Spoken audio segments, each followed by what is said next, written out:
Je krijgt boeten Driessen zo'n bungalowpark komen aan het kanaal de Zwemmer. Daar had de provincie toestemming voor jong.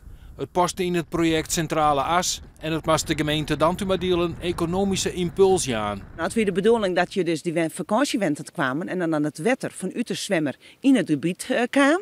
Zodat de huisjes ik aan het wetter kwamen te staan. Het zag er echt geweldig uit. En ik vind het ook heel erg jammer dat het net van elkaar komt. Tenminste op dit moment nog net. Maar we houden moed. En er komt grif wel een aantal recreatiedingen klaar in onze gemeente. Daarvoor wordt een helderheidsonderzoek dienen. Dan kan de uitkomst ook wezen dat het in een oors komt of in lietsere vorm. Er moet nog wel een nieuwe projectontwikkelaar komen. Want de ondernemer die dit realiseren wil, die had zich waarom drukken. Die konden investeerders net van elkaar krijgen. Nou, dan moet je zeggen van, zou dat dan oren in worstslagje?